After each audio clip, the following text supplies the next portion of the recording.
Hello guys मेरे पास एक विष्णु भगवान की बड़ी सुंदर कथा है जो सुनोगे तो आपको भी बहुत आनंद आएगा। बचपन में मैं अपनी माँ से वो कथा सुनती थी, बार बार सुनती थी, और अब मैंने अपने बच्चों को भी कई बार वो कथा सुनाई। आज मैं आपको सुनाती हूँ, प्रेम से सुनना। एक बार बैकुंठ धाम में विष्णु भगवान जी अपनी सैया पर लेटे हुए थे, तो उनके मन में कुछ आई। उन्होंने कहा कि चलो आज पृथ्वी लोक पर चलते हैं और दुनिया की परीक्षा लेते हैं कि दुनिया कैसी है। तो विष्णु भगवान जी ने छोटे बच्चे का रूप बना लिया, 4-5 साल के बच्चे का, और पृथ्वी लोक पर आ गए। उन्होंने एक चम्मच में दूध ले लिया और चुटकी में 4 दाने चावल के दबा लिए ऐसे, और सबके घर जाते कि मैया मेरी खीर बना दो, मैया मेरी खीर बना दो। विष्णु भगवान जी सबके घर जाते, किसी ने उनकी खीर नहीं बनाई। सब ने उनको भगा दिया कि चल, कहीं एक चम्मच दूध से और 4 चावल से भी कोई खीर बनती है, चल हमारा समय ना खराब कर। तो भगवान जी जिसके घर भी जाते सब उनको दुरकार के भगा देते। सुबह से शाम होगी, गांव के बाहर एक बुढ़िया का झोपड़ा था जिसमें एक गरीब बुढ़िया रहती थी। तो भगवान कहने लगे चलो इसको भी आजमाना चाहिए, इसके भी घर जाना चाहिए। तो जो भगवान जो हैं बुढ़िया के घर गए, तो बुढ़िया माता लेटी हुई थी।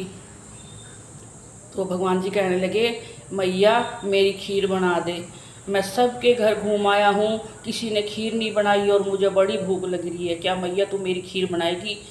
अब बुढ़िया सोचने लगी चलो बच्चा है, बच्चे का क्या बकाना, चलो मैं बना देती हूँ। उसने कहा कि ठीक है बेटा मैं बना देती हूँ। तो बच्चा बोलने लगा कि मैया एक बड़ा सा बर्तन लेकर आ, उसमें मेरी खीर बनाना।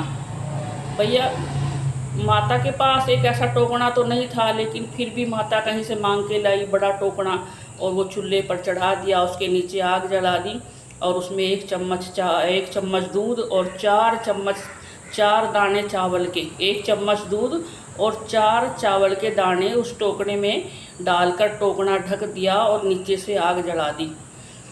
तो थोड़ी देर के बाद जो है खीर का टोकना भर गया और भर भर के उबलने लगा।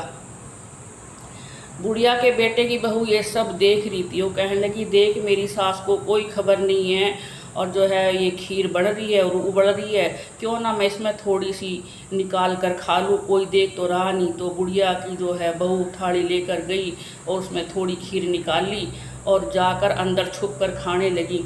और जैसे ही उसने चम्मच ऐसे किया तब भगवान जी एकदम आ गए। वही 4-5 साल का बच्चा एकदम से आ गया और उसके सामने आकर ऐसे मुंह खोल दिया। तो उस बुढ़िया की बहू ने पहली चम्मच उसके मुंह में डाल दी।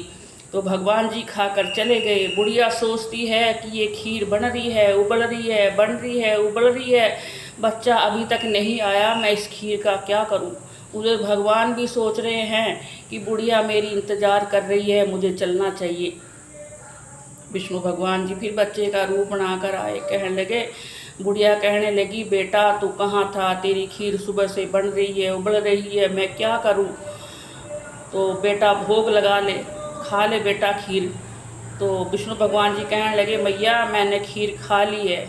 उसने बोला आपने खीर कैसे खाई, कि ऐसे ऐसे करके तेरी बहू जो है खा रही थी और पहला चम्मच मैंने खा लिया है और खा कर मैं चला गया हूँ। तो बुढ़िया कहने लगी बेटा मैं इस खीर का क्या करूँगी, मैं तो एक गरीब बुढ़िया हूँ, ये खीर तो ख़त्म नहीं होती, जितनी निकालती उतनी फिर भर जाती है, मैं क्या करूँ इस खीर का। तो भगवान जी कहने लगे मैया ये टोकना ज़िंदगी भर जब तक तू जिएगी ये कभी खाली नहीं होगा, जितना निकालेगी उतना भरेगा, जितना निकालेगी उतना भरेगा। तेरे आसपास के जितने गांव हैं, तेरा गांव है, सबको भंडारा चला दे, फिर भी ये टोकना खाली नहीं होगा। तो बुढ़िया के यहाँ रोज़ लंगर भंडारा चलता था, लेकिन वो खीर का टोकना कभी खाली नहीं हुआ। यही है मेरे भगवान की लीला। सुंदर लगी हो तो आधा पुण्य आपको भी लगेगा।